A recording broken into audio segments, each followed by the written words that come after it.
Hello everyone, thanks for joining us again for our chapter book story time as we continue through Little Women. We're here at the Caribou Public Library. I'm Miss Erin, and we are going to be reading the first half of chapter 38 today of Little Women, written by Louisa May Alcott. All right, so we'll go ahead and get started. This chapter is called On the Shelf. In France, the young girls have a dull time of it till they are married, when Vive la Liberté becomes their motto. In America, as everyone knows, girls can sign a Declaration of Independence and enjoy their freedom with Republican zest, but the young matrons usually abdicate with their first heir to the throne and go into a seclusion almost as close as a French nunnery, though by no means as quiet. Whether they like it or not, they are virtually put upon the shelf as soon as the wedding excitement is over, and most of them might exclaim, as did a very pretty woman the other day, "I'm as handsome as ever, but no one takes any notice of me because I'm married." Not being a belle or even a fashionable lady, Meg did not experience this affliction until her babies were a year old. For in her little world, primitive customs prevailed, and she found herself more admired and beloved than ever. As she was a womanly little woman, the maternal instinct was very strong, and she was entirely absorbed in her children, to the utter exclusion of everything and everybody else. Day and night she brooded over them with tireless devotion and anxiety, leaving John to the tender mercies of the help, for an Irish lady now presided over the kitchen department. Being a domestic man, John decidedly missed the wifely attentions that he had been accustomed to receive. But, as he adored his babies, he cheerfully relinquished his comfort for a time, supposing, with masculine ignorance, that peace would soon be restored. But 3 months passed, and there was no return of repose. Meg looked worn and nervous, the babies absorbed every minute of her time. The house was neglected, and Kitty, the cook, who took life aisy, kept him on short commons. When he went out in the morning, he was bewildered by small commissions for the captive mamma.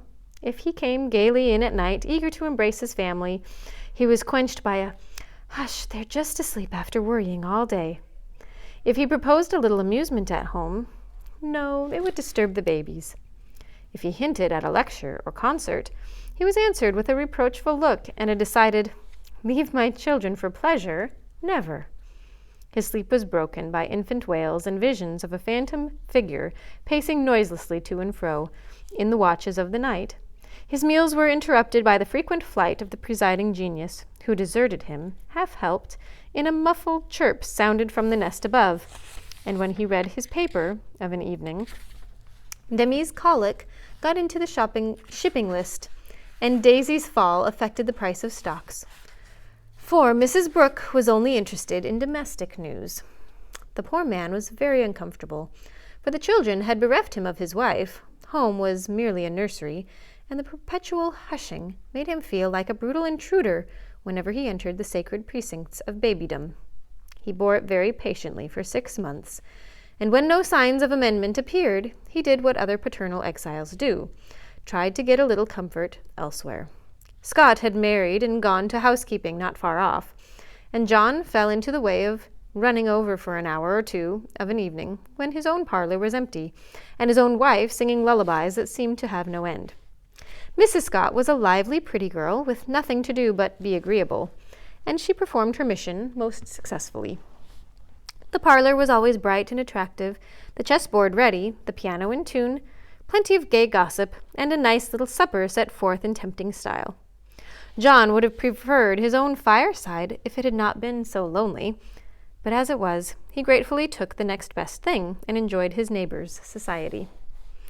Meg rather approved of the new arrangement at first, and found it a relief to know that John was having a good time, instead of dozing in the parlor or tramping about the house and waking the children.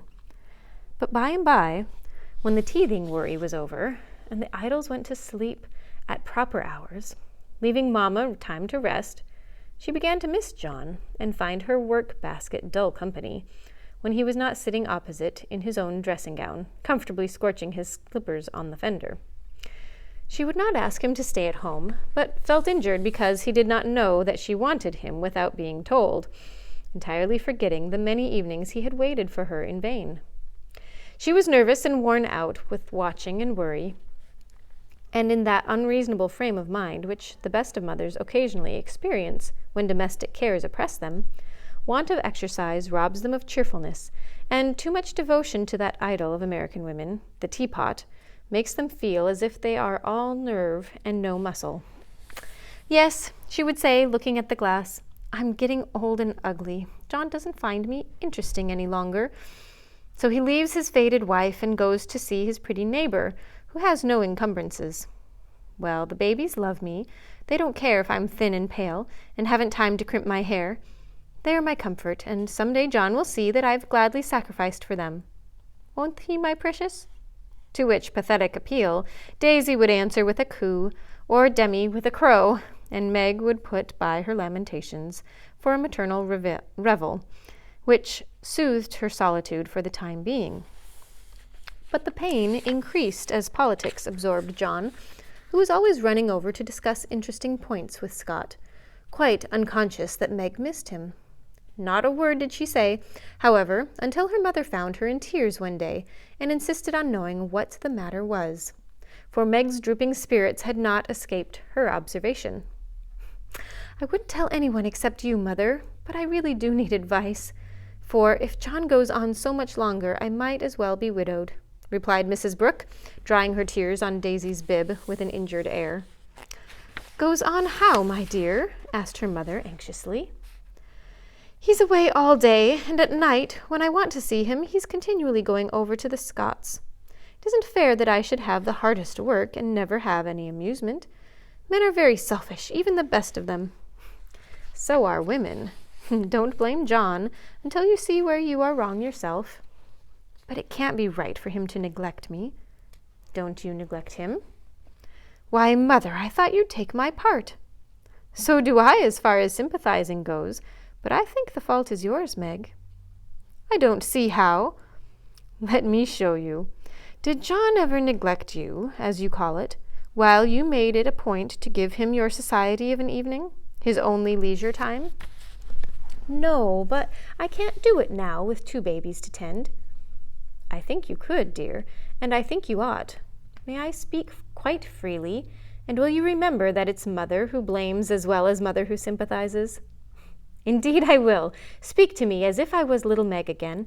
I often feel as if I needed teaching more than ever, since these babies took me for everything. Meg drew her low chair beside her mother's, and, with a little interruption in either lap, the 2 women rocked and talked lovingly together, feeling that the tie of motherhood made them more one than ever. You have only made the mistake that most young wives make, forgotten your duty to your husband in your love for your children. A very natural and forgivable mistake, Meg, but one that had better be remedied before you take to different ways. For children should draw you nearer than ever, not separate you, as if they were all yours, and John had nothing to do but support them.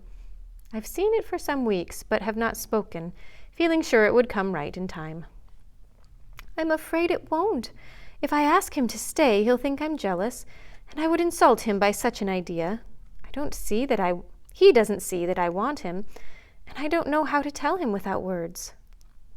Make it so pleasant he won't want to go away. My dear, he's longing for his little home, but it isn't home without you, and you are always in the nursery. Oughtn't I to be there? Not all the time. Too much confinement makes you nervous, and then you are unfitted for everything. Besides, you owe something to John as well as to the babies. Don't neglect husband for children. Don't shut him out of the nursery, but teach him how to help in it. His place is there as well as yours, and the children need him. Let him feel that he has a part to do, and he will gladly do it, and faithfully. It will be better for you all. You really think so, Mother? I know it, Meg, for I've tried it, and I seldom give advice unless it's proved. I've proved its practicability. When you and Joe were little, I went on just as you are, feeling as if I didn't do my duty unless I devoted myself wholly to you.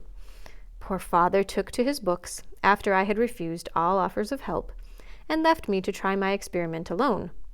I struggled along as well as I could, but Joe was too much for me. I nearly spoiled her by indulgence.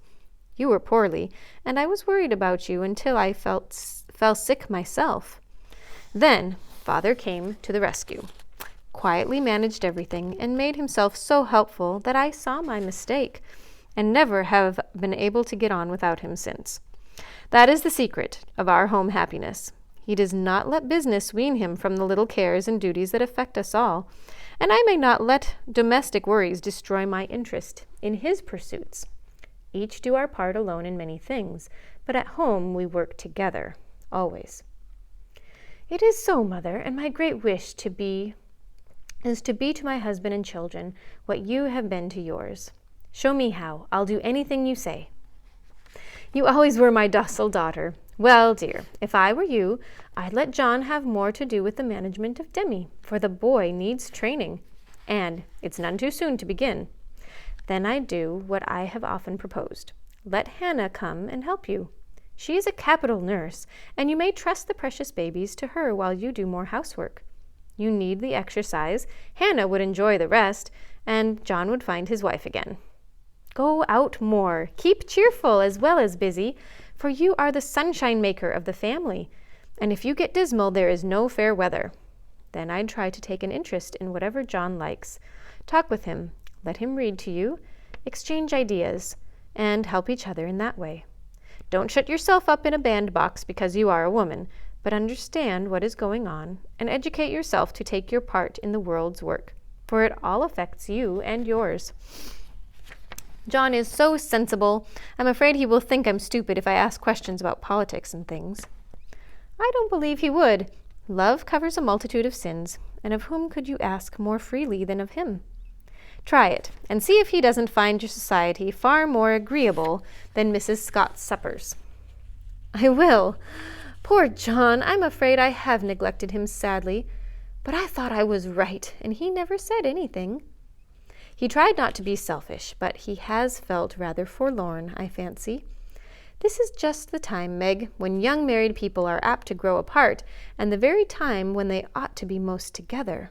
For the first tenderness soon wears off, unless care is taken to preserve it, and no time is so beautiful and precious to parents as the first years of the little lives given them to train. Don't let John be a stranger to the babies, for they will do more to keep him safe and happy in this world of trial and temptation than anything else, and through them you will learn to know and love one another as you should. Now, dear, goodbye. Think over Mother's preachment. Act upon it if it seems good, and God bless you all. Well, that is where we're going to end for today. The second half of the chapter we will continue on next time. Thanks again for joining us. Bye for now.